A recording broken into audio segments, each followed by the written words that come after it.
Assalamualaikum warahmatullahi wabarakatuh. Selamat pagi rekan-rekan. Di sini saya akan mempresentasikan PowerPoint tentang peluang SDM TIK di era revolusi industri 4.0 yang dibuat oleh Haji Muhammad Adri Dirgasagita, SOS MSI, Kepala Bidang Aplikasi Informatika, Dinas Komunikasi dan Informatika Provinsi Kalimantan Timur. Seperti kata pepatah, tak kenal maka tak sayang. Nama saya Bintang Stereo Aji dengan NIM 2021 51147. Nah, prinsip revolusi industri 4.0 sendiri yang pertama ada interkoneksi. Interkoneksi merupakan kemampuan mesin, perangkat, sensor, dan manusia untuk saling berkomunikasi. Yang kedua, transparansi informasi, yaitu kemampuan teknologi di era industri 4.0 yang menyediakan informasi yang transparan untuk pengambilan keputusan. Yang ketiga, dukungan teknis, yaitu kemampuan sistem untuk membantu manusia dalam melakukan pekerjaan atau kegiatan yang berisiko tinggi. Sebagai contoh, penggunaan robot untuk melakukan eksplorasi dalam gua, penggunaan kendaraan tanpa awak, dan lain sebagainya. Kemudian yang keempat ada keputusan terdesentralisasi, yaitu kemampuan sistem mengambil keputusan sendiri dan bekerja semandiri mungkin. Kemudian tahap-tahap revolusi industri. Revolusi industri yang pertama terjadi pada tahun 1800. Ditemukannya mesin uap, mendorong munculnya kapal uap, kereta api, dan lain-lain. Kemudian revolusi industri yang kedua terjadi pada tahun 1900. Di sini penemuan listrik dan sembilan yang meningkatkan produksi barang. Kemudian revolusi industri yang ketiga, di mana inovasi teknologi informasi, komersial, dan personal komputer, dan lain-lain. Kemudian sekarang yaitu memasuki revolusi industri yang keempat, di mana kegiatan manufaktur terintegrasi melalui penggunaan teknologi wireless dan big data secara masif. Nah, seperti yang kita ketahui, dikutip dari APJJI tahun 2017, penggunaan internet dari tahun 1998 hingga 2017 meningkat drastis. Hal ini menunjukkan bahwa kehidupan sehari-hari, terutama apalagi sekarang ini, penggunaan internet jauh lebih tinggi. Nah, oleh sebab itu terjadi gejala-gejala transformasi terutama di Indonesia. Seperti contohnya toko konvensional yang ada sudah mulai tergantikan oleh bisnis-bisnis marketplace seperti Bukalapak dan Tokopedia. Kemudian taksi atau ojek online yang posisinya sudah mulai tergantikan oleh ojek-ojek berbasis online seperti Grab, Gojek, Uber, dan kawan-kawannya. Nah, seperti apa sih wajah kegiatan ekonomi dunia saat ini? Ekonomi dunia saat ini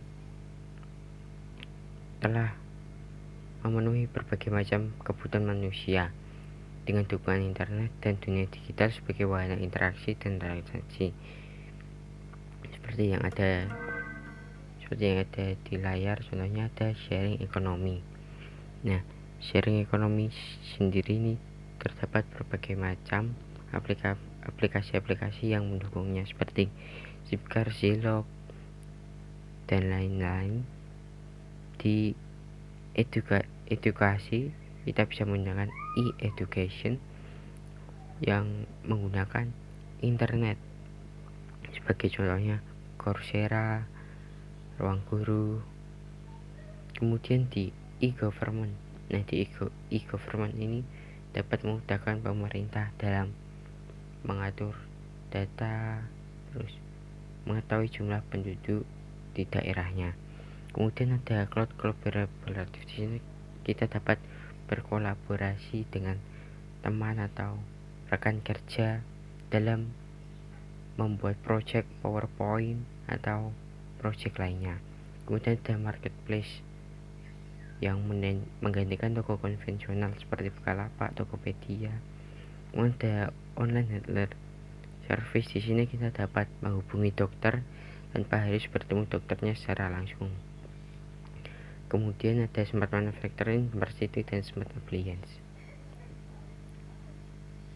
Nah, skill-skill apa saja sih yang dibutuhkan dalam industri masa depan? Di sini terdapat 10 skill yang nantinya akan berkembang. Dan pada tahun 2020, 5 skill inilah yang paling menonjol. Yang pertama ada complex problem solving, di mana kemampuan untuk memecahkan masalah yang asing dan belum diketahui solusinya baik di dalam dunia nyata.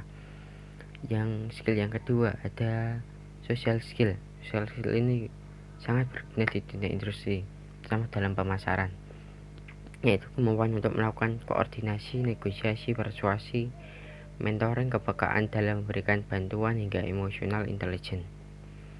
Skill yang ketiga ada proses skill, yaitu kemampuan yang terdiri dari active listening, logical thinking, dan monitoring self dan lainnya. Yang keempat ada system skill, yaitu kemampuan untuk melakukan judgment dan keputusan dengan pertimbangan cost and benefit, serta kemampuan untuk mengetahui bagaimana sebuah sistem dibuat dan dijalankan. Dan skill yang kelima yaitu cognitive abilities. Skill ini terdiri dari antara lain cognitive flexibility, creativity, logical reasoning, problem solving, mathematical reasoning, and visualization. Nah, sumber daya manusia TK sendiri, apalagi di dunia digital ini, memiliki banyak peluang, terutama untuk lahan-lahan pekerjaan baru. Yang pertama ada peluang bisnis berbasis digital, seperti yang tadi ada marketplace, terus education, dan lain-lain. Terus menjamurnya di industri kreatif, seperti kita bisa streaming, YouTube, dan lain-lain. Kemudian ada pekerjaan baru, yaitu sebagai freelance. Nah, sumber daya manusia TIK juga dapat membuat startup yang berkolaborasi dengan teknologi saat ini. Seperti karakteristik startup sendiri, usia perusahaannya kurang dari 3 tahun, pegawainya kurang dari 20 orang dengan income kurang dari 100.000 USD per tahun, dan produk-produk yang dijual merupakan produk aplikasi digital dan beroperasi di via website. Nah, seperti yang ada di layar, ya ini unicorn Indonesia yang ekonomi digital Asia Tenggara tinggi. Yang pertama ada Gojek, Traveloka, Tokopedia, dan Bukalapak. Semua unicorn ini awalnya juga bermula dari startup yang memanfaatkan teknologi di dunia industri.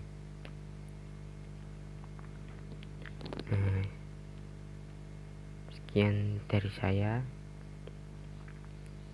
dan terima kasih telah menyimak presentasi ini. Bila ada tutur kata atau kesalahan yang saya buat secara sengaja atau tidak sengaja, mohon dimaafkan. Wassalamualaikum warahmatullahi wabarakatuh.